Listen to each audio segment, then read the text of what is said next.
Assalamu alaikum mes chers élèves, comment allez-vous? J'espère que vous allez bien.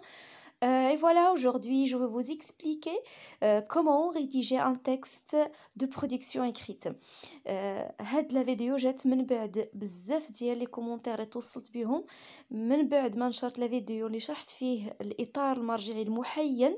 كنسطر الكلمات المحين لأنه هاد الإطار المرجعي خرج في الأواخر ديال شهر 4. حنا الأساتذة خدينا استقبلناه وتعطينا في الأوائل ديال شهر 5. المهم فهاد لا فيديو فهاد الاطار المرجعي كنت شرحت لكم الدروس اللي غادي تحطوا في اللي غادي تكون مقرره في الامتحان الموحد. ومن بعد استقبلت بزاف ديال لي كومونتير ومنهم استاذه خدمي معنا برودكسيون اكريت. تعطلت عليكم شويه حيتاش كنت كنوجد واحد برودكسيون واحد لا فيديو اللي غنشرح فيها برودكسيون اكريت كيفاش خصكم توجدوها، لان برودكسيون اكريت ما عندهاش قاعده، هذه خصكم تعرفوها وكنت قلتها لكم شحال من مره. ما عندهاش قاعده، اللي بغى يكتب مزيان راه خصو يقرا مزيان. هذه هي القاعده ديال برودكسيون اكريت. قرا مزيان باش تكتب مزيان، ضبط القواعد مزيان باش تكتب مزيان. دونك هذا هو السر وهذه هي الوصفه السحريه. ما كايناش شي وصفه واحده اخرى باش تقول استاذه انا راه ما كنعرفش نكتب وانا راه ما عرفت كيفاش نكتب وانا غنعطيك حل اللي هو زعما حل شافي. لا، ما يمكنش. انا غادي نحاول في هذا الفيديو انا نشرح لكم، نعاونكم كيفاش تكتبوا، ولكن تكون انت اصلا كاين عندك يعني واحد الباجاج، يعني غير كيفاش غادي تكتب. دونك باش ما نطولش عليكم، هاد الفيديو مقسم لثلاث مراحل. المرحله الاولى غادي نتعرفوا على طريقه الكتابه، كيفاش خصني ندير باش نكتب، يعني ان تكست دابور بيان ان تكست ناراتيف، كيفاش ندير نكتبو. المرحله الثانيه بعض النصائح اللي غادي نعطيكم، بعض النصائح باش تفادوا الاخطاء وتفادوا بعض العثرات في برودكسيون كريت ديالكم. المرحله الثالثه والاخيره غنعطيكم واحد ليكزامبل دان سوجي اللي انا درته من عندي. هذاك تفكيري الشخصي، يعني ما لقيت، ما كاينش في يعني شي حاجه ما كايناش قبلا عندها علاقه بالكونفينمون، الحجر الصحي، عندها علاقه بالجائحه ديال كورونا. دوك كنظن بغيت نخدم معكم هاد لو سوجي. ربما شكون يعرف، ربما تقدر تلقاو في الامتحان الموحد. دونك علاش فكرت قلت اللهم نخدم معكم باش يكون عندكم على الاقل واحد الفكره كيفاش تكتبوا، وبيان كومون فوزالي راكونتي الى تعطيكم سوجي بحال هذا. دونك باش ما نطولش عليكم نبداو على بركه الله. الوغ اول حاجه غادي نديرها باش عندنا بليزيور زيتاب. اول حاجه غادي نديرها قبل ما نبدا نكتب. دونك بروميير ايتاب سي كومبروندر لو سوجي، خصني نفهم الموضوع اللي تعطى ليا. كومبروندر لو سوجي avant de se lancer dans la rédaction il est nécessaire de bien comprendre le sujet. يعني قبل ما نبدا الكتابه، لا ريداكسيون هي الكتابه، ضروري خصني نفهم لو سوجي اللي معطي ليا. n'hésitez pas à relire plusieurs fois la consigne. هذيك لا فراز راه كتبتها اون غرا، relire plusieurs fois la consigne. ضروري خصكم تقراو هذيك التعليمه ولا هذاك السؤال ولا هذاك الموضوع شحال ديال المرات afin de ne pas vous égarer et faire du hors sujet، باش ما تخرجش على الموضوع. vous pouvez souligner les mots importants bien les mots importants، les recopier، les entourer، reformuler la consigne. يعني غادي تهز واحد الكريون، يعني القلم الرصاص في يدك، اش غدير؟ غادي تسطر على الكلمات المهمه او الكلمات المفتاحيه، او الا ما بغيتيش تسطر غتعاود تكتب هذوك الكلمات المفتاحيه في لو برويون، يعني في الوسخ، ولا تدور عليهم. المهم الكلمات المفتاحيه اللي كاينين في هذاك الموضوع اللي معطي لكم خصكم ضروري تجبدوهم باي طريقه. دونك سطروا عليهم، دوروا عليهم، عاودوا كتبوهم.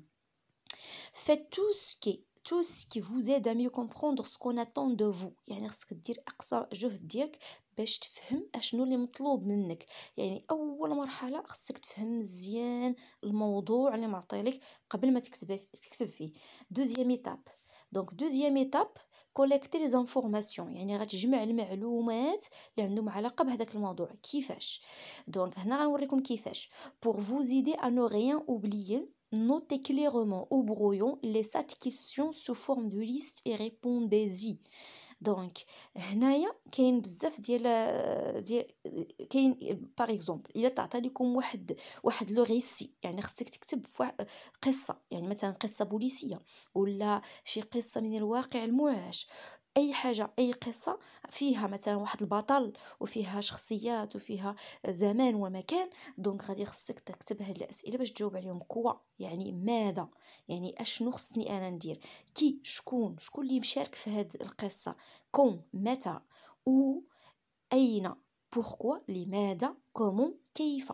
دونك هاد الأسئلة غتكتبهم في لو بغيون، غتجاوب عليهم هكا، غادي تجمع المعلومات اللي عندها علاقة بلو سوجي. مثلا كنقولوا كوا، ماذا، par exemple raconter un souvenir d'enfance مثلا، يعني كتعاود مثلا ذكرى ذكريات طفوليه. مثلا كي، مثلا انت غتكتب موا، كون ça veut dire l'enfance دونك في الطفوله ديالي. او تقدر تهضر على لا ميزون، على ليكول، على لا رue. بوركوا، علاش مثلا، يعني اشنو وقع دابا باش انت تهضر على الطفوله ديالك. كومون، كيفاش غتهضر على ديك الطفوله ديالك. هذا غير مثلا الا تعطاكم موضوع على انك تهضر على الطفوله ديالك مثلا. Notez tout ce qui vous passe par la tête au brouillon. هذه مهمة. Notez tout ce qui vous passe par la tête au brouillon، يعني أي فكرة، أي جملة، أي كلمة جاتك في دماغك كتبها في الوسخ. Toutes les idées que vous avez sans faire des phrases. أي فكرة عندك كتبها بلا ما دير لا فراز. دونك هذه كنعتبرها حيلة من الحيل. ملي انت كتكون كتفكر في الموضوع كيجيوك الأفكار، كيجيوك كلمات. أي كلمة تحطيك على راسك عندها علاقة بلو سوجي، كتب هذيك الكلمة، حيت هذيك الكلمة ربما هي اللي غادي تعاونك انك ديري اون فراز ou bien deux phrases. Un mot ou une expression vous rappellera ce que vous souhaitez développer. Mais attention à tout noter de façon claire afin de pouvoir classer, trier et numéroter vos idées pour ne rien oublier par la suite. المهم بالمجمل غنشرح لكم. غادي تكتب اي كلمه جاتك على بالك، اي فراز جاتك على بالك اللي عندها علاقه بالموضوع، وتحاول ديرهم متسلسلين، ديرهم واضحين، باش ملي تكون كتبغي تكتب الموضوع النهائي تكون هذه كلمات هما الكلمات المفتاحيه اللي غيعاونوك باش تكتب دي فراز. troisième étape كلاسي لي زيدي، يعني غتنظم الافكار ديالك. ريديجي او بغويون، غتنظم الافكار ملي غتكتب في الوسخ. يعني كنركز على الكتابه في ورقه الوسخ، لان لا بلوبار دي زيليف تيجيو كيكتبوا ديريكتومون في ورقه التحرير. هذا خطا فادح، لان اول حاجه بعدا لو بلونكو ولا لو كوريكتور حاولوا ما تستعملوهش. هذاك لو كوريكتور حاول ما كاين ديك بعدا المصححين اللي ما تيحملش هو الكوريكتور، غيشوفوا ورقه فيها بزاف ديال الكوريكتور ما غادي يضرب، ما غادي هو يبرز راسو كاع يقرا الورقه، غيعطي زيرو، هو ما عندوش غرض، على حسب كل واحد والضمير المهني ديالو. كاين اللي كيديرونجا مع الكوريكتور ما كتبانش ليه ليكريتور، دونك تفاداو هذاك الكوريكتور ولا داك المبيض ولا البلونكو اللي كتقولوا ليه، تفاداو هذاك البلونكو. غتستعملوا ورقه الوسخ. ورقه الوسخ ضرب فيها كيف ما بغيتي، وسخ فيها كيف ما بغيتي، وخلي ورقه التحرير تكون نقيه. Donc, une rédaction suit généralement un plan en 3 parties: introduction, développement et conclusion. يعني أي موضوع إنشائي ضروري خص تحترم تصميم الموضوع اللي هو المقدمة، عرض وخاتمة. المقدمة اللي هي l'introduction comporte 2 à 3 lignes. Pardon, avec les lignes مدوبلة, donc juste c'est une faute de la saisie. Donc 2 à 3 lignes, on a un seul paragraphe. Il sert à présenter la situation initiale et le héros. هنا عطيتكم l'introduction أو المقدمة كيكون فيها 2-3 ديال السطور. علاش حددت 2-3 سطور؟ حيت في الامتحان في الاطار المرجعي عطاوكم قالوا باللي غادي يكون الموضوع غتكتبوه بين 10 حتى ل 12 سطر. دونك حاول تنقص ماكسيموم 12 سطر على المقدمه، عرض وخاتمه، وعطيت من 2 حتى 3 ديال السطور في المقدمه. هو الا عطاوكم قالوا لكم كتبوا اون كالكلي، يعني ما حددوش لكم شحال من سطر، تقدر دير حتى 4 ولا 5 د السطور. ولكن الا حددوا حاول دير واحد البلان، دير حتى 3 د السطور في الانتروداكسيون. خص يكون واحد الباراغراف. دونك يكون المقدمه كتكون فقره، هي فقره قائمه بذاتها. Donc, il sert à présenter la situation initiale. هنا اللي كنتو غتعاودوا واحد غيسي قصه، غتعاودوا قصه، ضروري خص تكون لا سيتوياسيون انيسيال او الوضعيه البدئيه. Servez-vous des questions quoi, qui ou quand pour rédiger cette partie. ضروري خصكم تجاوبوا على هذه الاسئله في هذيك الانتروداكسيون. كوا ماذا، كي من، او اين، كم متى. الا جاوبتوا على هاد 4 الاسئله في المقدمه دونك هذيك هي المقدمه، يعني واحد الباراغراف فيه هاد 4 الاسئله اجابه ديالهم، هذيك هي المقدمه. Donc pour rédiger cette partie c'est bon. Donc on passe maintenant au développement. Développement هو العرض. 5 à 6 lignes. عطيت لو ديفلوبمون او العرض من 5 حتى ل 6 سطور. garder un ordre chronologique, insère une description ou bien un dialogue. هنا في العرض حاولوا ضروري ديروا واحد التنظيم منطقي، يعني غاردي ان اوردر كرونولوجيكي عنده علاقه بالزمان، يعني ما تبقاش تمشي وتجي في ليستوار، يعني كتكون غادي وانت مرتب الافكار ديالك. ضروري خصكم ترتبوا الافكار، وممكن تزيد اون ديسكريبسيون، يعني واحد المقطع وصفي كتوصف فيه مثلا شخصيه، كتوصف فيه شي مكان، كتوصف فيه شي حاجه. ان ديالوج، تزيد واحد الديالوج، واحد دو ريبليك ولا 3 ريبليك، يعني جوج ولا 3 الجمل حواريه باش كتعطي واحد الحياه لو ريسي ديالك. هذا الا عندك ان ريسي.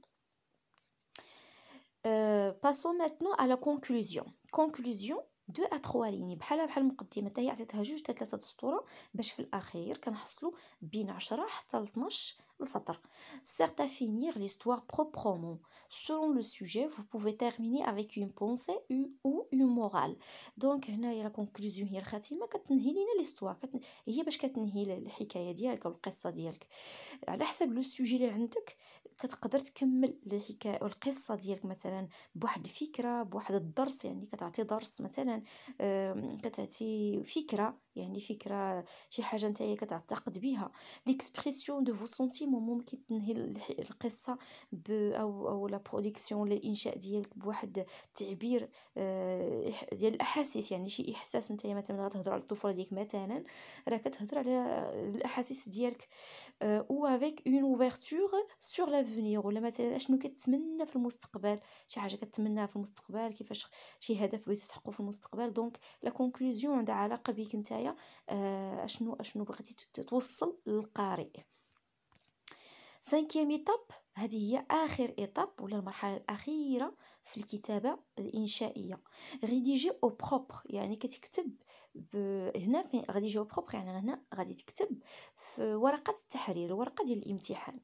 prenez le temps de recopier lentement et lisiblement tout en corrigeant les phrases mal formulées et les répétitions. هنا مهمة هاد المرحلة، ضروري غادي تعطي الوقت للكتابة، غتكتب مزيان وبشويه عليك، وتحاول تصحح لي فراز اللي تيبانوا ليك ما مقادينش مال فورمولي، يعني تعاود الصياغه ديالها. الى ريبيتيسيون، الى عندك ردوا البال لا ريبيتيسيون سي فو بلي.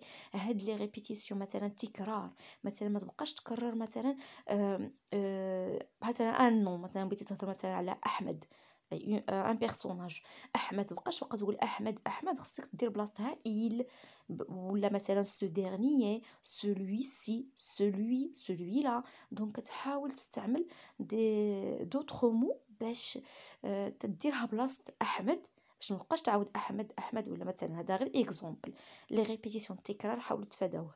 soignez la présentation en utilisant des espaces et en formant bien vos lettres. utilisez le moins possible de correcteurs. ردوا البال لا بريزونطاسيون، يعني التنظيم ديال الورقه. حاولوا تخليو الفراغ اون يوتيليزون دي اسباس، يعني فراغ بين باراغراف وباراغراف، يعني بين فقره وفقره. بحال هكا بالعربيه كنقول ما تدكسوش ليكريتور، ما تدكسوش الفقرات. وبينوا مزيان لي لاتر هما الحروف يكونوا باينين وواضحين. وما تستعملوش بزاف لو كوريكتور اللي هو البلونكو، انا من الاحسن تفادى كاع داك البلونكو، ما تستعملوش. réserver dès dernières minutes à une relecture attentive afin de corriger les erreurs d'inattention. حاول تشيط واحد 10 دقائق في الاخر باش تعاود تقرا بتأني وتصحح الاخطاء اللي كنتي مثلا دايرها وانت ما رادش البال. لي زيرور ديناتونسيون، الاخطاء اللي درتي وانت ما رادش البال حاول تصححهم، وهذيك 10 دقائق الاخيره حاول تقرا فيها الورقه. يعني ملي تكتب الموضوع ديالك خلي واحد دقيقه ولا جوج ورجع الورقه ديالك قراها، يعني ارتاح مثلا دقيقه ولا جوج ارتاح فيها، من بعد رجع الورقه ديالك وقراها بتأني وصحح الاخطاء، استعمل لا بونكتوياسيون بيان سور. هنا غادي نشوفوه من بعد. دابا غنتحولوا لي كونساي، يعني النصائح. كيل كونساي بور ميو ريديجي ان تكست. هادو بعض النصائح اللي غنعطيكم باش تكتبوا مزيان النص ديالكم او النص الانشائي. si vous ne savez pas quoi écrire، الا ما كنتيش عارف اشنو خصك تكتب. بالنسبه للناس اللي كيقولوا استاذه انا عندي مشكل في الانشاء، ما كنعرفش اشنو كيفاش نكتب واشنو خصني نكتب، واصلا كتلقى اكثريه هاد الكلام تيكون الباجاج ما كاينش عندهم حيتاش ما كيقراوش. يعني اشنو غادي دير؟ كاين 4 ديال الحلول. compte rendu de film que vous avez vu. يعني غتحاول تكون على الأقل تفرجتي في الأفلام، غتحاول تفكر شي فيلم تفرجتي فيه عنده علاقة بهذا الموضوع، غتحاول داك الفيلم هو اللي غتهز منه تستوحي منه الأفكار باش كتكتب. سانتيز دو ليفر كو فوزافي لو، هذه هي صراحة اللي خصها تكون أصلا، يعني واحد الكتوبة قريتيهم غتحاول الأفكار اللي قريتي في هذيك الكتوبة، يعني الاستنتاجات اللي استنتجتي من ديك الكتوبة غتستعملهم في الكتابة ديالك. histoire sortie de votre imagination، وإلا كان عندك خيال واسع غادي تخيل، يعني تحاول تخيل الموضوع. moment vécu dans votre quotidien، ممكن هذا الموضوع تكون عنده علاقة بواحد لحظات عشتيها في الحياة اليومية ديالك، يعني غادي تستلهم من هذه اللحظات وتكتب الموضوع. جو فو كونساي دو فير سامبل، كنصحكم باش تكونوا تكون بسيط في الكتابة، كون بسيط. كومون نو فيت با دو فراز ترو لونغ، حاول ما تديرش دي فراز يعني جمل طويلة اللي هي كومبليكي معقدة. une phrase sur deux lignes si compliquée à lire، يعني الا درتي واحد الجمله فيها جوج ديال السطور هذيك راه صعيبه في القراءه وغادي تطيح في بزاف د الاخطاء. حاول دير دي فراز اللي هما سامبل، يكون فيها سوجي فيرب كومبليمون، حتى الا كان كاع دو كومبليمون 3 كومبليمون ما كاين باس، ولكن ما تكونش واحد الفراز طويله اللي كديرونجي في لا ليكتور. دونك سوي سامبل، حاول تكتب دي فراز اللي هما قصار. نو بلا بلا تي با، اشناهي بلا بلا تي؟ يعني ما تهدرش، ما تبقاش غير تتهدر في الفراغ. مثلا ne faites pas du remplissage si vous n'avez rien si vous n'avez plus rien à dire، ما تحاولش غير تبغي تعمر رومبليساج يعني كتبغي غير تعمر وانت ما عندك ما تقول، يعني كتبقى غير تهضر في فراغ، يعني كتكثر الكلام والفكره ما واضحاش. choisissez un style simple et un vocabulaire précis, n'employez pas des mots dont vous ne connaissez pas le sens juste pour faire joli. يعني حاول تستعمل واحد الاسلوب اللي هو بسيط، واحد المعجم اللي هو محدد. مثلا عندك معجم عنده علاقه بلي سوفونير دونفونس، الذكريات ديال الطفوله، غتبقى في هذاك المعجم ديال الذكريات الطفوله. عندك معجم عنده علاقه بالقصه البوليسيه، بقى في المعجم القصه البوليسيه. البيئه غتبقى في البيئه، يعني ما غاديش تمشي تدخل شي معجم اخر ما عندوش علاقه بالموضوع، يعني خصك تحاول تدخل المعجم او الكلمات اللي عندها علاقه فقط بالموضوع. ما تستعملش كلمات انت ما كتعرفهاش. n'employez pas des mots dont vous ne connaissez pas le sens juste pour faire joli، يعني شي كلمات انت يجاوك على بالك وانت ما عارفش المعنى ديالها ما تدخلهاش، دير كلمات اللي عندها علاقه بالموضوع اللي انت فاهمها اصلا. évitez les répétitions au maximum، كيف ما قلت لكم في الاول حاولوا تجنبوا التكرار، ما تكرروش بزاف الكلمات. faites attention à la ponctuation، ردوا البال علامة الترقيم، هذه مهمة وكنت قلت لها في واحد لا فيديو. il est nécessaire d'utiliser le point، la virgule، le point هي النقطة، la virgule اللي هي الفاصلة، le point d'interrogation اللي هي علامة الاستفهام، le point d'exclamation علامة التعجب، les tirés اللي هما العوارض أو عارضة. العوارض كنستعملوهم إلا عندنا ديالوج، حوار، عندك حوار دير عارضة، وكتكتب الجملة الحوارية أو لا ريبليك، ومن بعد كدير لا فيرغول وكتكتب الشخصيه اللي قالت هاد لا ريبليك. باغ اكزومبل نعطيكم واحد ليكزومبل، مثلا تيري fais-tu tes devoirs، fais-tu tes devoirs point d'interrogation. دي مامون، قالت امي هل قمت بواجباتك، قالت امي، يعني شكون اللي قال هاد لا ريبليك؟ امي، دونك ما مامون دي مامون، هذا اكزومبل. Donc هادو ce sont des formules orales et remplacées par formules écrites. انا عطيتكم غير واحد بعض الامثله، كاينه في الكولون الاولى ولا السطر الاول كاينين بعض الجمل، بعض ماشي ce sont pas des phrases، les formules يعني بعض الكلمات اللي كنستعملوهم شفويا، اللي هي باغ اكزومبل au niveau de، نقدروا نديروهم الا كنتي عارفه غير au niveau de تقدر دير بلاصتها اللي تبغي تكتب sur le plan de، يعني راه ce sont des synonymes. avoir مثلا قديما نقولوا غير avoir، par exemple j'ai ou bien j'avais plusieurs livres، j'avais ou bien j'ai plusieurs livres. نقدر نقول je possède، je révèle، je possède plusieurs livres، يعني ce sont des synonymes. car كنديروا بلاصتها en effet. dire نقدر نديروا بلاصتها écrire، affirmer، ajouter et ainsi de suite. donc نقدر نديروا بلاصتها par conséquent. être paraître ou bien rester ou bien demeurer ou bien sembler. mais نقدر نديروا بلاصتها pourtant، cependant، d'un autre côté. malgré que نقدر نديرو بلاصتها bien que plus subjonctif plus زائد subjonctif bien que معاه le verbe au subjonctif. Par contre نقدر نديرو بلاصتها en revanche ou bien néanmoins.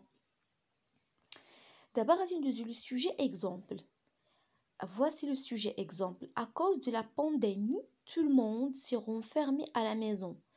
Raconte en quelques lignes comment tu as appris que tu devais faire l'école à la maison. Est-ce que tu as ressenti à cette annonce, puis comment tu as organisé tes journées. دونك هذا سوجي درتو من عندي، فكرت انني نديرو من عندي كما قلت لكم في الاول، قلت ربما يتحط لكم في الامتحان ولا تحط في الامتحان تكونوا على الاقل خديتوا فكره. دونك اكوز لا بانديمي يعني بسبب الجائحه تو لو موند سي رونفيرمي لا ميزون، الجميع تم الاغلاق، يعني الجميع تم ملازمه البيت، يعني كل شيء بقى في الدار، يعني كل الجميع بقى في الدار. راكونت اون كالكلين يعني هنا راكونت هنا ان ريسي، غادي تكتب ان تكست ناراتيف. راكونت اون كالكلين يعني غادي تعاود في بعض الاسطر، هنا ما حددتش لكم 12 سطر، قلت لك غير في بعض الاسطر. comment tu as appris que tu devais faire l'école à la maison، كيفاش استقبلتي وكيفاش عرفتي بان غادي خصك تقرا في الدار، كيفاش استقبلتي هذا الخبر انك خصك تقرا في الدار. est-ce que tu as ressenti à cette annonce، و باش حسيتي بهذا الاعلان، باش حسيتي ملي استقبلتي هذا الاعلان. puis comment tu as organisé tes journées، كيفاش نظمتي الايام ديالك. دونك هنا باين يعني غادي اول حاجه غتسطر عليها هي لا بانديمي يعني الجائحه.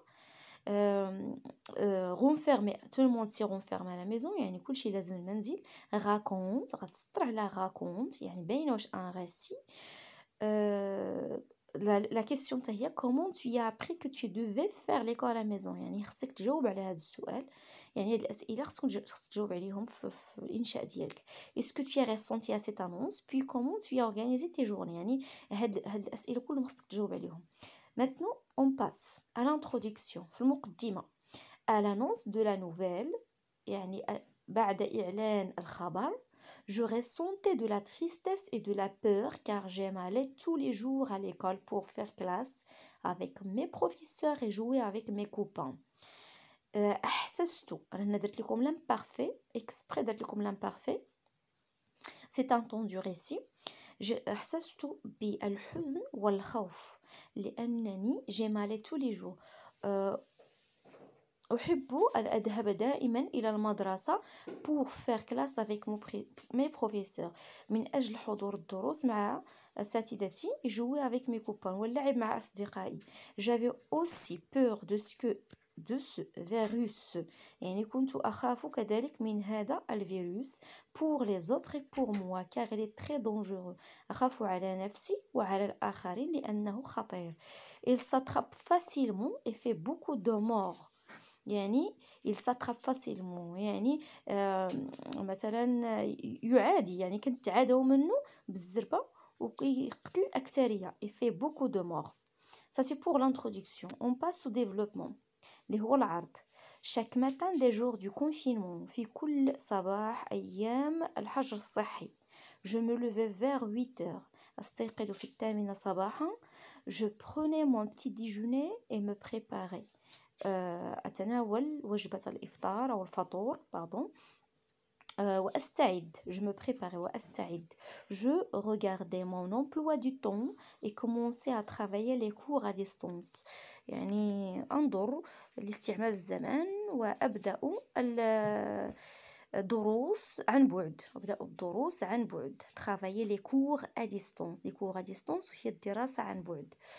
au bout d'une heure et demie من بعد ساعة ونصف je fais une petite pause.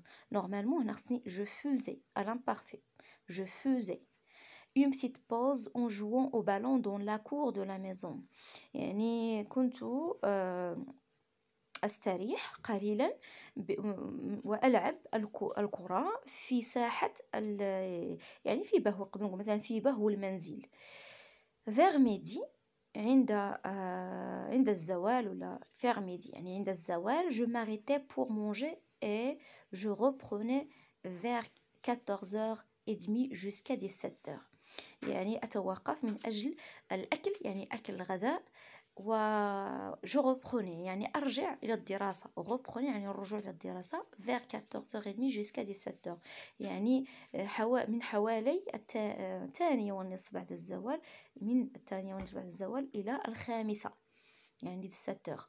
ensuite je surfe sur internet. بعدها يعني مثلا نقدر نقول أخذ هاتفي وأبحث في الانترنت، surfer sur internet. Le soir je faisais mes devoirs. في الليل أقوم بواجباتي. ما maman était là pour m'aider si j'avais besoin. أمي دائما هنا، مثلا هنا لمساعدتي عندما أكون في الحاجة. Je commençais à travailler seule et après on vérifie ensemble. أبدأ العمل لوحدي، يعني عمل الواجبات لوحدي، بعدها on vérifie ensemble، يعني أنا وأمي نقوم بمراجعة هذه الواجبات إن كانت صحيحة أو لا، vérifier. Donc, je passe à la conclusion. Conclusion. Certes, pendant les mois de confinement, je m'approchais beaucoup à ma petite famille, surtout à mes parents. بالتأكيد خلال أشهر الحجر الصحي اقتربت كثيرا من عائلتي الصغيرة وبالأخص من والدي. Cependant, vivre en liberté, aller à l'école et rencontrer des amis demeure une chose inestimable. ولكن أنا هنا استعملت l'opposition، كاينة l'opposition la concession. Donc استعملت la concession. Certes, cependant vivre en liberté، ولكن العيش في حرية، الذهاب إلى المدرسة aller à l'école et rencontrer des amis، يعني الالتقاء بالأصدقاء يبقى شيئا لا يقدر بثمن. des amis demeure une chose inestimable، يعني كيبقى شيء لا يقدر بثمن. et voilà. donc كنتمنى تكونوا فهمتوا، نكون وصلت لكم وقربت لكم الفكره كيفاش خصكم تخدموا برودكسيون اكريت. ردوا البال مزيان هاد ليكزامبل، حاولوا تخدموا بحال هاد النماذج.